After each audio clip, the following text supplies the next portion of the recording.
The opinions expressed in this podcast are those of the host and guests and don't necessarily reflect the views of WOWT. Welcome to another episode of Becca's Talkin'. You know, there's been a lot of talk in the news about human trafficking, and it's happening right here in Omaha. We'll talk about that in a second or so. But first, I want to talk to you about my friends over at Havana Garage. Havana Garage in the Old Market. Been around for a long time. When you've been around for a long time, you're doing something right. And they are. You go in there, have a cocktail, maybe enjoy a cigar. You can have a conversation with your friends, your business associates, your dates. Go and just have a good time at Havana Garage in the Old Market. You know, with everything going on downtown, whether it be the concerts, whether it be the plays, whether it be the restaurants, everything happening down there, just maybe walking through the park. Make it a point to make Havana Garage a part of your night. Havana Garage in the Old Market. Well, you know, with all the talk about the Epstein files, and then we had a situation here in Omaha not too long ago where law enforcement went and arrested a whole cabal, I guess, of human trafficking. Been in the news a lot lately. And I'll be honest, maybe I'm a little naive, right? I think that's something that just happens to other people. That happens somewhere else. That doesn't happen here in Omaha. But it does happen here in Omaha. And joining me right now is Julie Schrader, and Julie Schrader is with an operation called Innocence Freed. Mm-hmm. And first of all, what is Innocence Freed? We are a nonprofit, faith-based, and we help both minor females and adult females who've been trafficked and sexually exploited. Okay, now when we talk about human trafficking, we think about that. We think about sexual exploitation, where it's a lot of times it is children, but it's also prostitution and that. And you had some experience with this, right? But you don't think that you were like human trafficked or what? So for my situation, it was more along the lines of what is called sexual exploitation. So there is a difference between sexual exploitation, which covers an awful lot of different things, such as even what we now know is like the cyber crimes that you see of the selling of individuals over the internet, or exploiting them without clothes on. So there are different types of exploitation. When people think of trafficking, people automatically have this idea that it's a young person or maybe an adult that is hooked up to, or connected to chains and ropes, and they're attached to a bed and or shackles or whatever. And part of what I've done for 13 years is try to get rid of that stereotype, because although those things happen, the majority of the time, there is no chains, no ropes, no tape over the mouth. There are other ways that a trafficker or someone exploiting that person can take advantage. So somebody that's being trafficked is not necessarily somebody that's been kidnapped. Exactly. Okay. I mean, so we hear stories about the Epstein files. Right. It seems like like they were grooming these young girls. Yes. And making them feel like they had to be a part of this. They were part of something, and doing it that way. Yes. So what was your situation? Well, my situation was a little different. Excuse me. For me, there were times in my life that I didn't have anywhere to live. There were times in my life that alcohol had the best of me. I'm a recovered alcoholic. I've been sober over 13 years now. And it is primarily when you are in a situation where you have no home, there's no food to eat, no place to sleep, you end up in a situation where if you're a woman or a young girl like me, men primarily will see that, take advantage, and whether it is being physically abused, sexually abused, and sold, whether it is making you do things you don't want to do. And in situations that have happened in my life, and there are many situations that quite frankly, people don't even know. And I've been kind of an open book with my life for the past 13 years. And when you think of exploitation, it can be dancing at a nightclub where someone's sticking a dollar bill in your G-string. It is, but then what happens after that, and so if it's a club like that, right? What does the owner of that club benefit from that? So the people doing the exploitation for the dancers, let's say in this situation here. Yeah. Okay. I think, most guys have been to a strip club once or twice.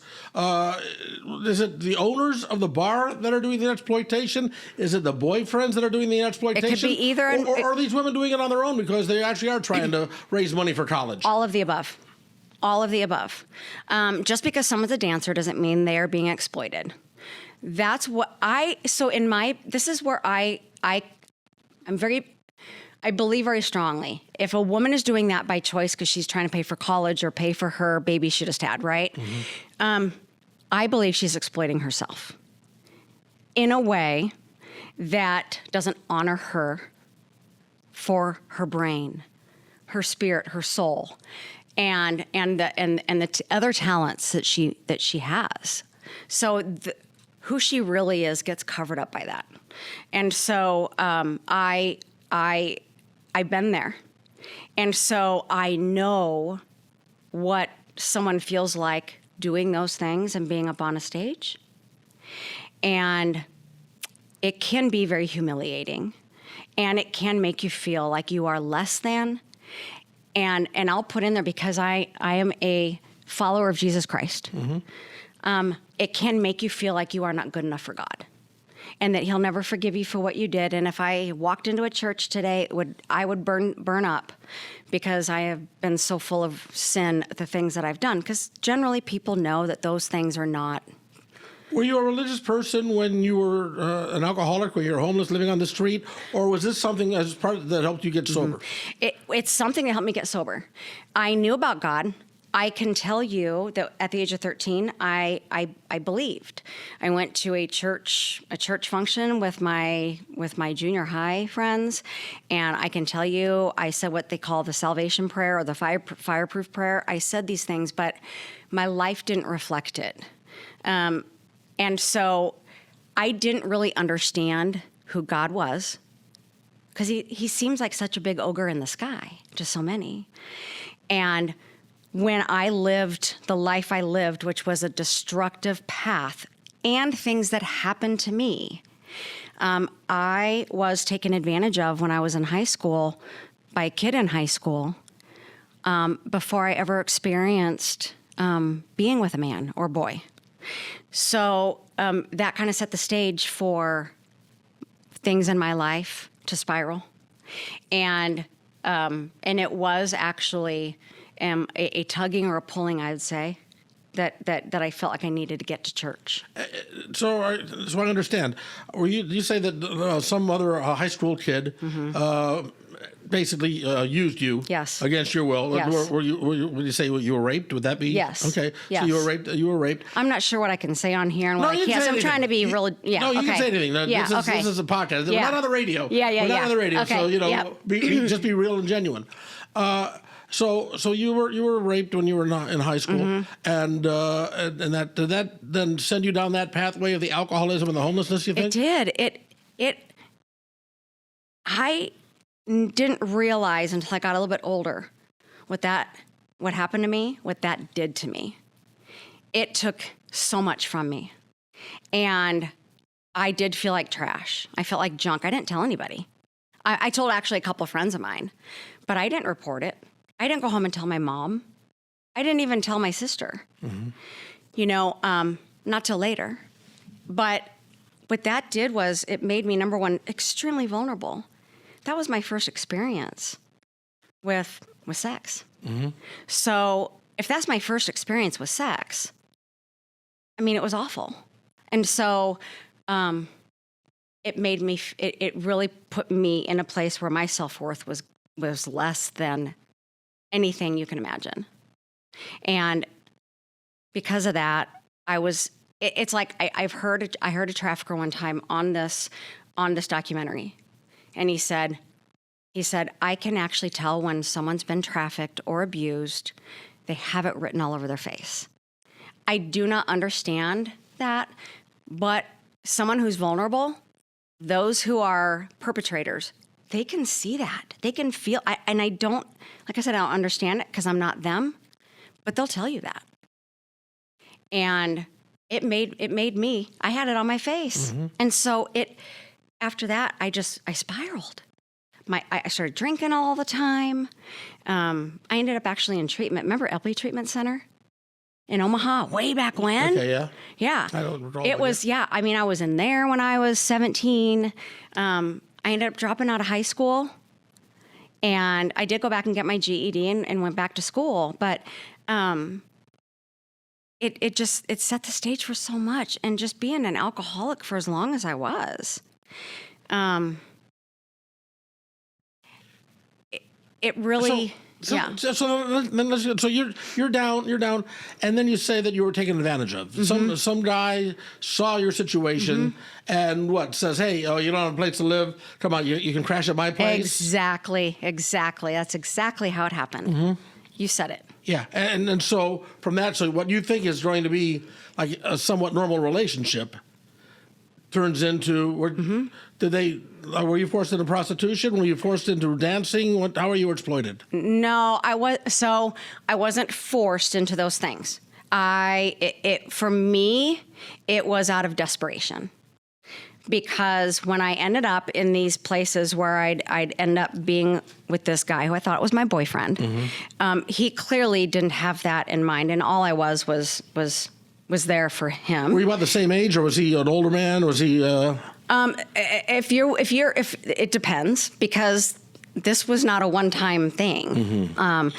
This was this guy here and this guy there. Oh, okay. And but the man who I danced under, it was on the road dancing. And the man I danced under was the exploiter. He was the one exploiting every one of us. And he took a big chunk of money. We were allowed to keep our tips, but that was it. And it was anything goes. And I do not know whatever happened to him. And I often wonder whatever happened to him. But I was doing that for a while, and then got out of that, and ended up just drinking a lot, and then I ended up in bars a lot. Mm-hmm. But my stints of being homeless, I'll just use that word because that's what it was. Yeah. I was homeless 2 different times, and what I explain to people when people want to hear my story, there are parts of my story that are blank to me. I don't understand. Like I don't know.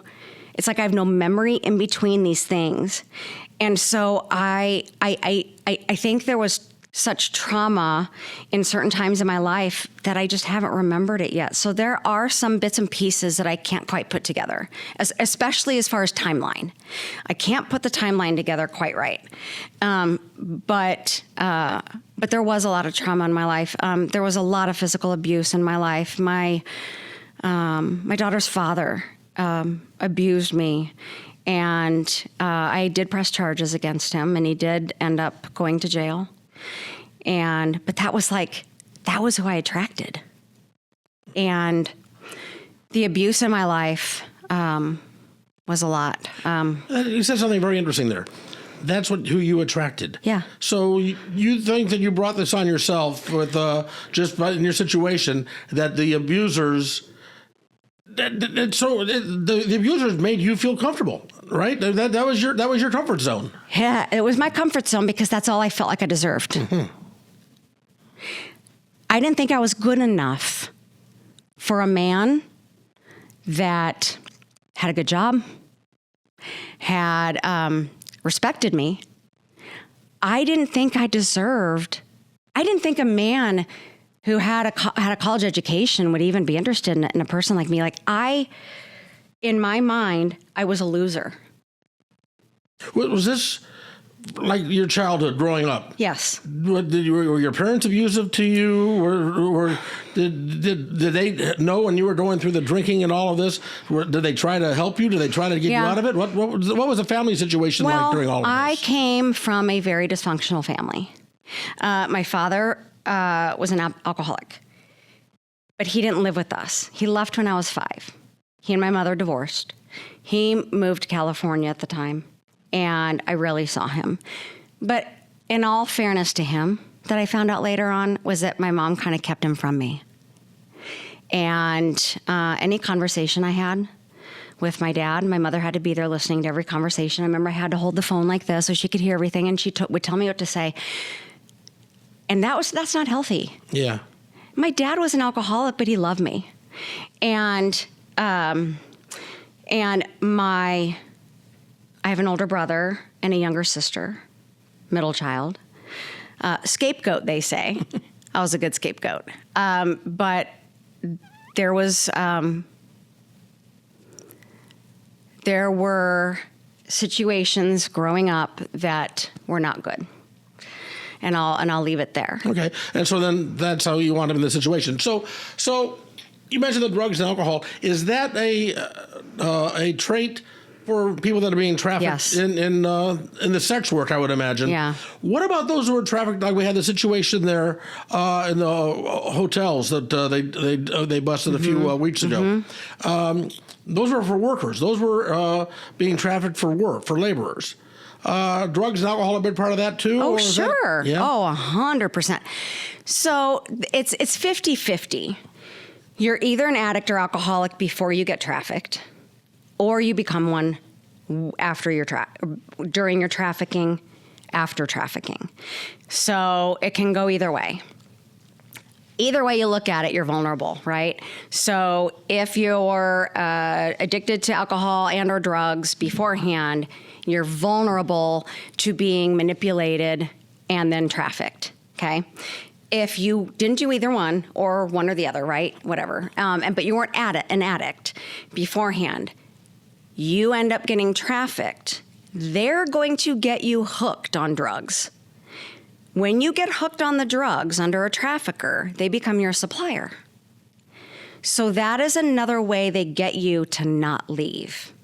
So that's another way. There's no ropes or chains involved. It's all mental because now they physically need these drugs, and that's their supplier. What about what you're talking about here sounds very much like, the everyday sort of a situation. You're not being brought, we haven't talked about being brought across the border, being smuggled in and that. How prevalent is that?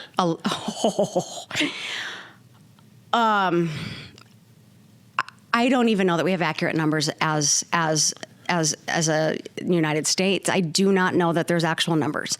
They have numbers. I don't even know that they're actual because there's a lot of smuggling that was done that there was no accountability. There was no checking anything at the border. There was no getting your name and who you are and there was a lot of people that were required to go to court or to have their day where they're telling law enforcement and legal in the legal system, hey, I'm from Indonesia and I'm here now and here's why I want to be here, to become legal. People missed that boat to be legal. They just took off, and then there was no way to track some of these people, and so there's a lot of people that came across that border that I'm sure still come across that border. There's less now, but they came across that border who had all ill intentions on trafficking people. How many? I mean, that sounds to me like a well-organized criminal operation here. It is. He's bringing these people through, right? How many of them do you deal with? I mean, here in Omaha, because again, I know that pretty much every year during the College World Series, there's always a story about an influx of prostitutes that come in for the College World Series and that and what have you. How much of that trafficking is actually happening here in Omaha? A lot. And there's a lot that have been brought here. Fremont is one where there have been people who came across illegally who have been trafficked across the border. And we're talking babies. We're talking children who have come across that border to be trafficked because the parents trusted this person, this coyote, right, whatever, the smuggler, to bring them across the border to their sister in Fremont or their uncle or brother in, North Platte, let's say. And that never happened. So they're here being trafficked, both labor and for sex. What can a person do? Someone like me, what can I do? I mean, I don't think I know anybody that's being trafficked.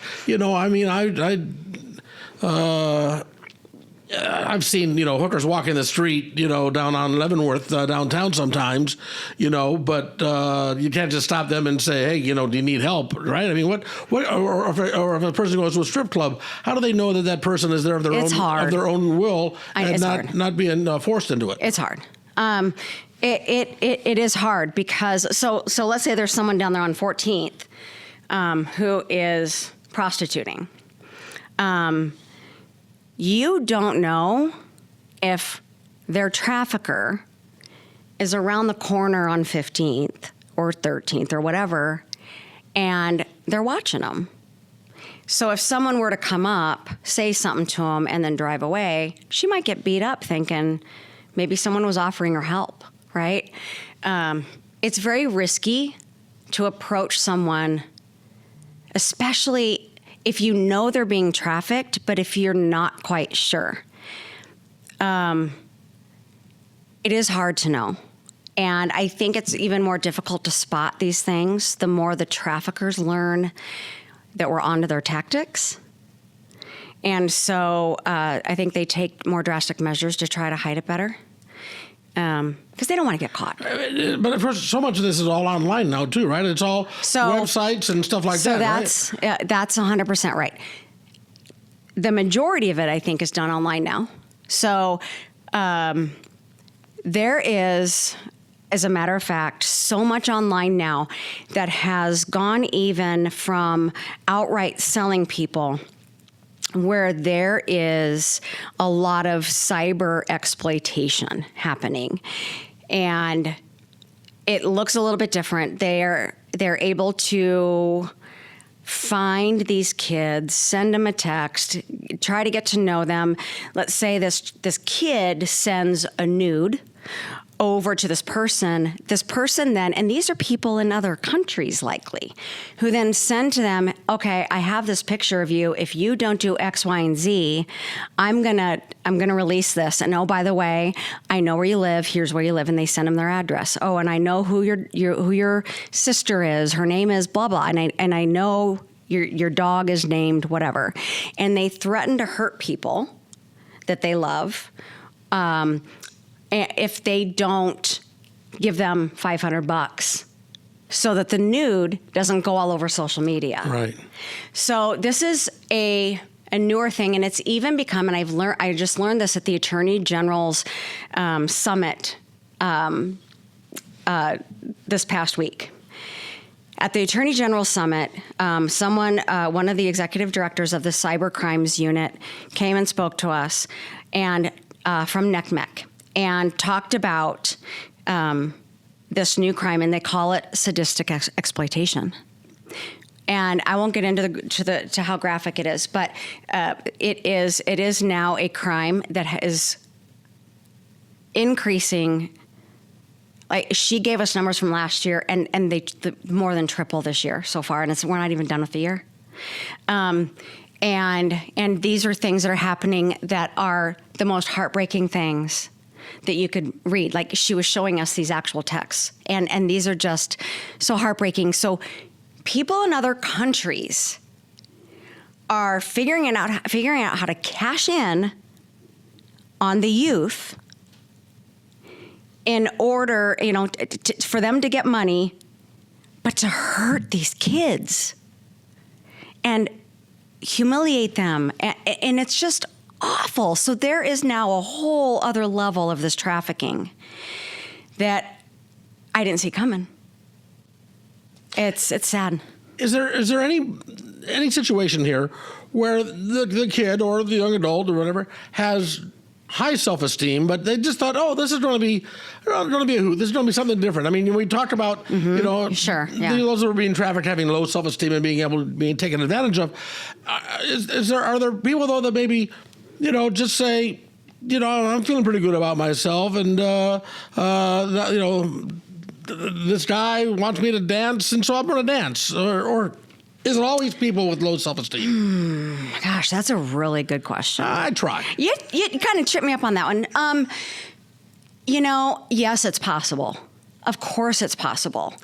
I think if someone, though, knows who they are, solid in what they believe, whatever they believe, and has confidence in themselves, I don't think that they are as likely to be manipulated by these guys or women. Although, yeah, it's possible. It probably it's old real quick for people like that, I would imagine, maybe. Yeah. Mm-hmm. You did say guys or women. So are there situations where the women are the exploiters of guys? Are there situations where women are exploiters of women? Sure. Are there situations or are there situations where guys are exploiters of guys? I mean, all the above. Really? Yes. So the majority are men exploiting. Okay, males exploiting females. Okay. That's the majority. But you can't discount that there are women, exploiting boys, men, and the other way around. Mm-hmm. So it's all over the board on who's doing what. I talk a lot about pornography also in what I do, only because pornography can lead to the purchase of sex of an adult, then to a purchase of a child. And so when you think about pornography even, there are women who are also watching pornography on their own, mm-hmm. and women who are also addicted to pornography, just as men. But yet, from my generation, every school kid had a Playboy magazine. I know. I remember. Right? I was in that age too. I remember that. But that doesn't mean that they end up becoming, addicted or becoming, No. Are we looking here just at the extremes in this sort of a situation? Yeah. Because you're not necessarily saying that all of this is bad, are you? All the pornography is bad, or I'm saying all pornography is bad. Yes. Okay. I am saying that, and here there is actually a nonprofit called Porn is the New Drug. That may be backwards. For some reason, I can't think of it. Porn is the New Drug. And they do a lot of research studies. They have a huge platform, and they talk a lot about this. The problem with pornography is this. Okay, you and I grew up with the Playboys, Playgirls. Mm-hmm. Okay? You and I remember what was in those, right? But if you look at what pornography looks like today, it has gone off the deep end. It is much different. You're right. It is different. And it's so accessible because it's on their phones. It's right there. Yes. Whereas we had to sneak in, and find a copy somewhere at a drugstore. Yeah. And the thing, and I do remember too, I remember going to my friend's house and their dad had stacks and stacks of Playboys in their garage, and we were just sitting there looking at it. I remember that, right? But even as a child, let's say age of 8, 9, 10, looking at pornography or a naked or magazines like Playboy or Playgirl even, it endorphins get released, right? It's those feel-good hormones mm-hmm. that get released in the brain. It can, for someone with an addictive personality like me, it can create the need or the want for more and more and more and more and more. That can be a problem. And 10-year-old boys, I mean, let's face it, shouldn't be looking at it. Yeah. And so I also, mind you, look at everything from also a biblical point of view now, which is a little different than I looked at things back then. But now I look at things with a biblical point of view, and I can see where this world and where a lot of our values, they're backwards. What was once good is bad, and what was bad is now good. It's all flipped. It's flipping. And I do. If you porn is the new drug. That's what it is. If you look at some of their research studies and some of the things they've done, it's eye-opening on pornography. I want to get to where they turned to get help. What was your bottom, and then how you got help, and now if somebody needs help, how you can help them. I want to get to that in a second. But as we often do, an advertisement for our sponsor, Havana Garage in the Old Market. I was there the other day. It was a beautiful afternoon, Saturday afternoon, and I just went and sat outside and had a cigar and watched the people watching as they were walking down the Old Market. It was so relaxing, in this hectic world right now. It was very nice to just sit there, relax, enjoy the Old Market, and have a cocktail and a cigar at Havana Garage. Stop by, check it out. They got a huge humidor, but even if you don't like cigars, you're going to like the atmosphere there. The atmosphere where they've got all pictures of Frank Sinatra and Sammy and Dean and Joey Bishop, and the whole Rat Pack thing. It's got a nice little motif there. Dark wood and just a great selection of scotches and whiskeys and other drinks. Check it out, Havana Garage in the Old Market.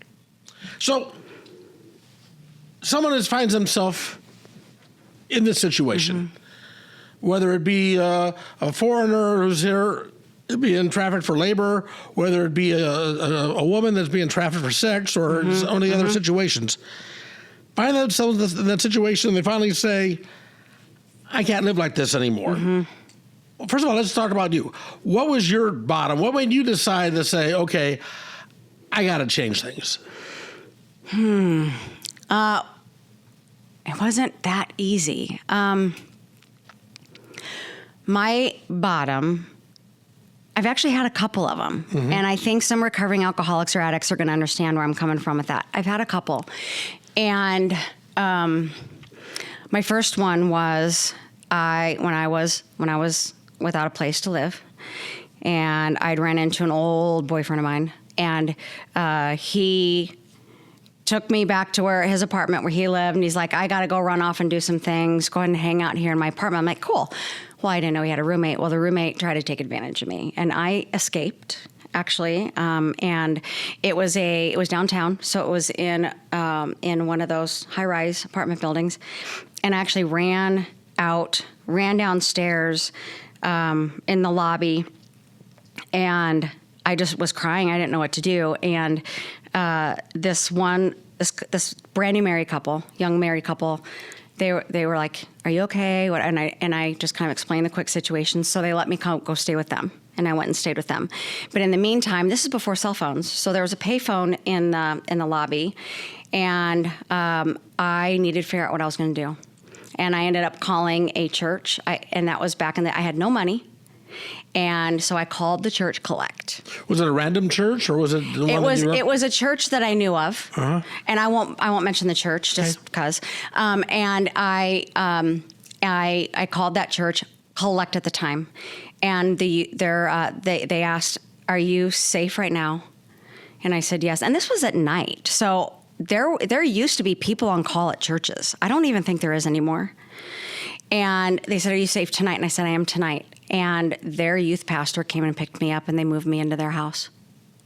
So, and then I got back on my feet, and I was on my feet for a while. And then another bottom of mine was with my drinking. When I ended up drinking way too much, in my life, every day.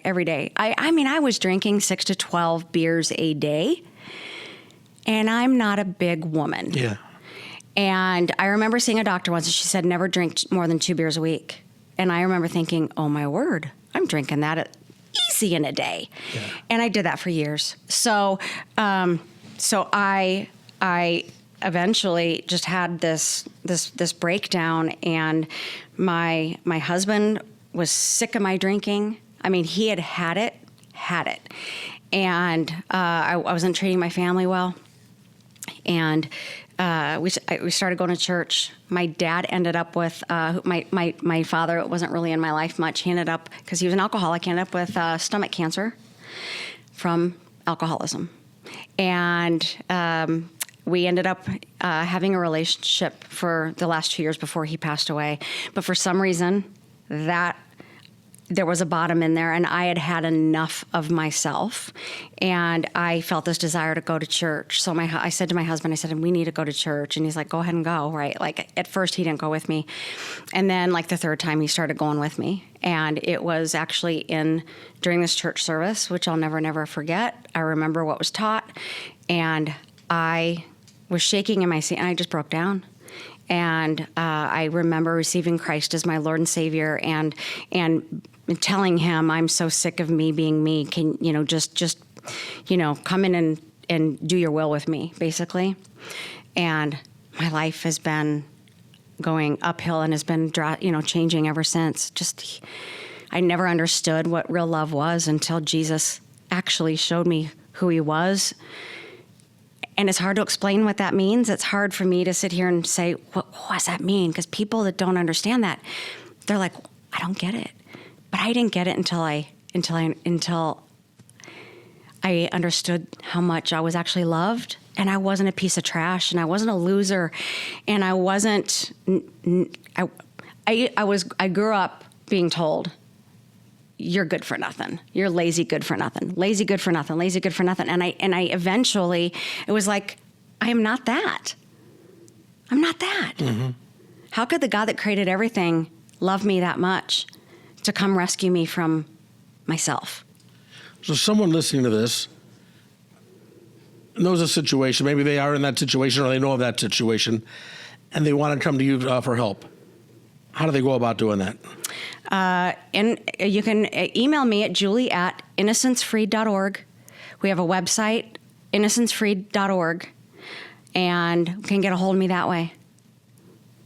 And it's Innocence Freed with Freed. a D, right? Yep. Okay, yep. make sure Freed. people understand. Not Innocence Freed. Thank you. Innocencefreed.org. Yes. Julie at innocencefreed.org. Get a hold of you that way. How many people do you deal with on like on a monthly basis? Oh, a monthly basis. So I would say monthly. I've got right now on as far as my how many I'm currently serving is 16, and I would say each month, now that's not always consistent. So I would say each month, it's 7 every month that is consistent. And I would say there's about 5 that are almost every day. So is it much like almost every day? Is it like an AA sort of a thing where they have to go to meetings, or what is it? Well, we have support groups. We have aftercare life skill classes. We've got. I'm creating a curriculum right now. I've been doing it now for a while. It's taken me a while, but I'm creating a curriculum that is trauma-informed and evidence-based with a licensed therapist, and we are creating this curriculum for my program, and then we will be creating it for other programs who might want to purchase it. So it'll be one way that we can sustain our nonprofit. But in the meantime, it's a lot of mentoring. It is one-on-one. It is. I get referrals from law enforcement, from girls. It is helping some of these girls, and they're sometimes they're minors, and they are adults. And sometimes it is paying their rent. Sometimes it's we've paid a light bill, phone bill, car repair. Like, there are things that we can do as a hand up, and we do things in a way that will not enable.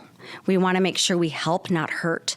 And part of that also includes getting them furniture if they move into their own apartment, right? Getting them things that they need there, providing them with Uber rides if they need a ride to and from this, or picking them up ourselves and taking them somewhere. Being in court with them, being at their side, since so many of these survivors don't have healthy families, that are there to do that for them, we can be there and be able to do that for them and be that support for them. There's so much of this that goes so beyond just the simple class mentoring. It's referring them to therapists that we work with, licensed therapists, because we work with certain therapists, and it's being able to help them with. Let me just share this with you too. The amount of texts I get, and I'll say text because it's easier for most people, that I get from different survivors that will say, "Oh my goodness, please pray for me right now. I just had a memory of blah, blah, blah," or "I am having a panic attack," or whatever. "Can you please pray?" There's so many of them that will reach out and just say, "Can you pray for me right now? I'm having a tough time," or "Can I call you? I'm having a really tough time." Mm-hmm. And there's so much of my time throughout the day that is spent one-on-one with survivors. What percentage would you say successfully complete the program Mm-hmm. and get their life on track? How many stay for a while and then get back to the old lifestyle? So, the percentage actually is quite interesting. When I ran the program I ran with my old nonprofit, there were probably, I would say the average time that they would spend in a 2-year program was 9 months. And a lot of times they were like, "Okay, I'm going to go ahead and leave now. I'm ready to leave." Even if we said we don't think you're ready, but okay, we're not going to keep them. So how I do this now without a home is I just work with them forever. So it's not like they're in the program and then they leave. This is a forever. This is a commitment. So my volunteers that I have that also help me in the nonprofit, that help me with survivors and their needs, it's a commitment. This is a 2-year program and we're done and we're going to graduate you. This is a forever thing. Your assistants, your help, mm-hmm. Are they also survivors of trafficking? There are 2 right now that are, and then I have 2 that are not. Where do you get the money for all of this? Private donations. If people go to the website, they can donate on the website? They can. They can go to innocencefreed.org. There's a donate button right on the homepage. They can also email me, and if they want to see our financials, we're happy to do that. There is no salary right now, so everything goes back to the program. Everything goes back to the survivors. We do have some administrative costs right now. We do have some fundraising costs because of the yearly gala that we have, and so there, I would say 90% of everything that is given goes straight into the survivors. Anything else we need to know about this? I mean, anything else you want people to know about what's going on, that it is more prevalent than we might think, that it may also be hiding in plain sight in many situations? What else do you want people to know about this? It's not always the trafficker you think they are. Let me ask you, when you think of a trafficker, what do you think of? I thought about this earlier, actually. And the image that came to mind was the old, Starsky and Hutch, Huggy Bear, sort of a pimp, okay. the guy with the big hat and the fur coat, and maybe the cane, pimping in style, Yep. That was sort of the image that I had of that.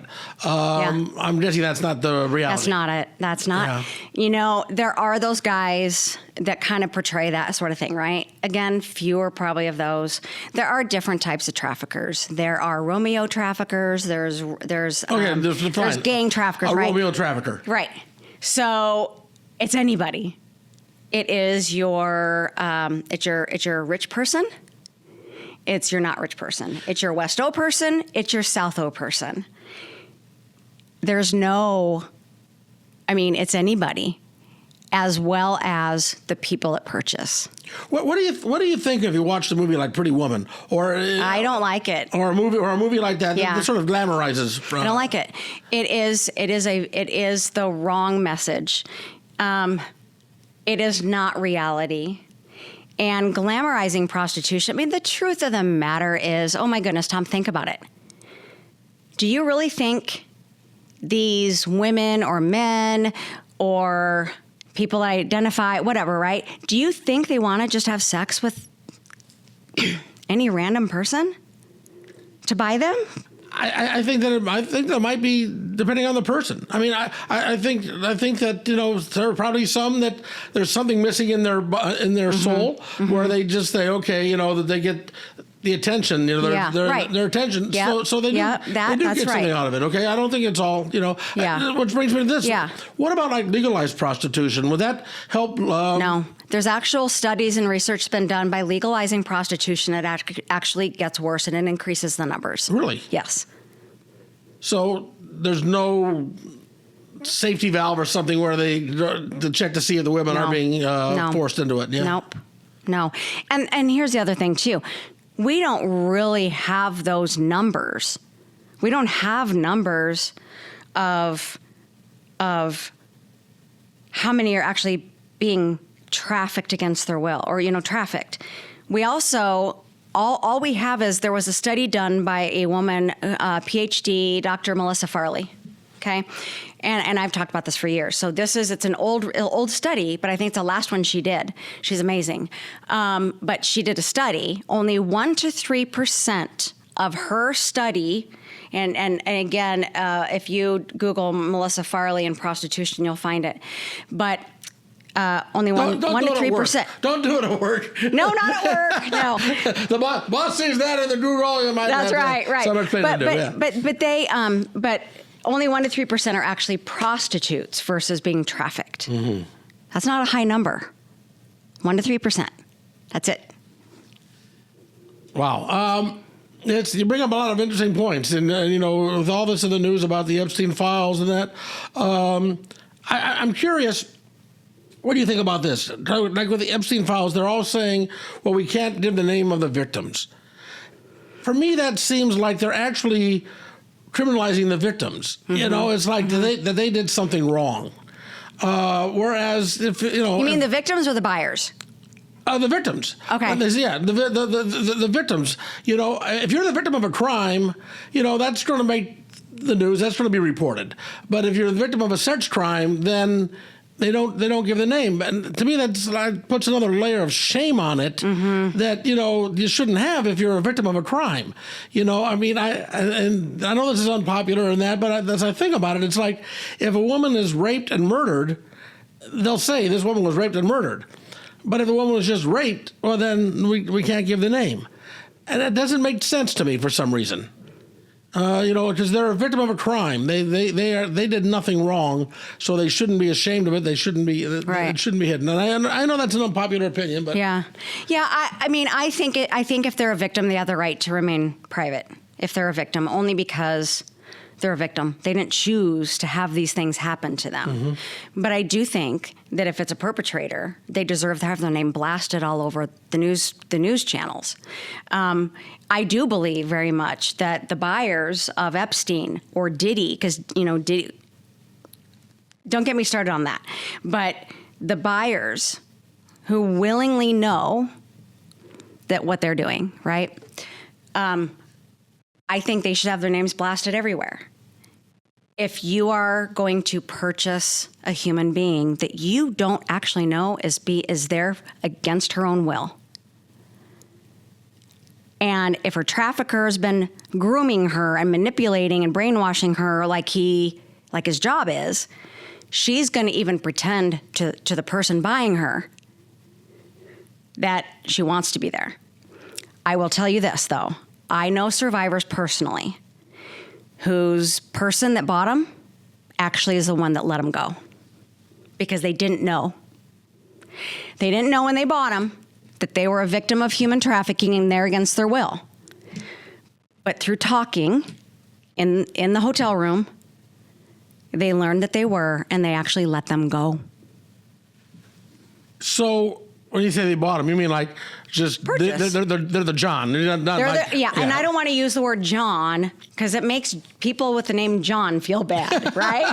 So I want to, I'm trying to non-general, I'm trying to make it more general. Right. Okay. Well, when you said purchase, I was thinking like the slave trade as opposed to, letting them grow, that sort of thing. So if someone's actually, getting, if they're buying them through a trafficker, right?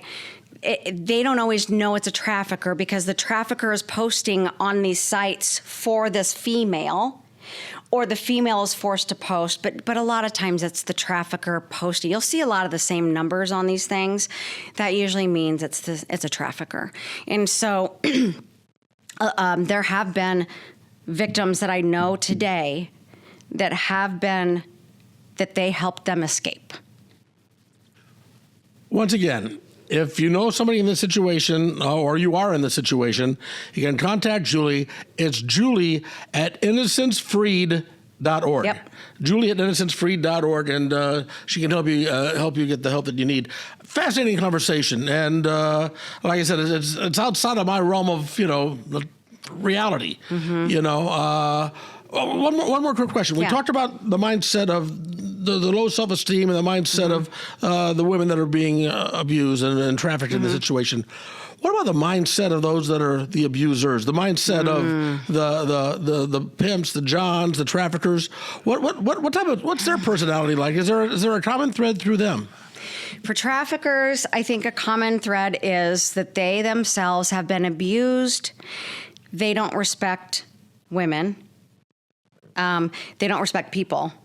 A lot of times it was someone who grew up having to fend for themselves, but who was terribly abused by a mother and or father or a boyfriend of a whatever, right?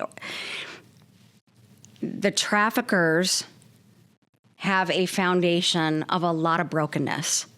That's where that comes from. Someone who's buying also has a lot of brokenness on the level of where someone who's buying it generally has what they call a sex addiction, which is a lot of times brought on by pornography. Not all the time, but in a lot of cases. So someone who's buying it, there are things missing in their life, their heart, their soul, just like the trafficker. We're all broken people. Mm-hmm. We all make decisions in our lives that are sometimes really bad decisions, but we suffer those consequences along the way. So it's our choice whether or not we want to change those or not. And I am a firm believer in spreading the love of Jesus Christ to survivors who feel that brokenness and have that brokenness so that they know there's so much more and they can feel joy again. Fascinating conversation. I really appreciate you doing this and being so open and honest about it. Yeah. Because, this is a sort of a thing that is a rather taboo topic. Right. And is a sort of thing that I imagine that most women that had been in this situation don't feel comfortable talking about it. They don't, a lot, They're ashamed of it. And by you coming forward like this, hopefully you'll help a lot of other women. That's my job. That's what I feel compelled to do. I mean, that's who I am. Julie, thank you very much. Thank you for paying attention. Thank you for watching this and listening to this. Don't forget, you can subscribe to the YouTube channel. Subscribe to the YouTube channel. We've got a lot of great conversations with interesting people from all walks of life, a little bit of everything on the YouTube channel. Also, like the Tom Becca Facebook page or the Becca's Talking Facebook page for updates on our guests and our conversations. And join us every Tuesday when a new podcast is up and running. Till next time, take care, and bye, y'all.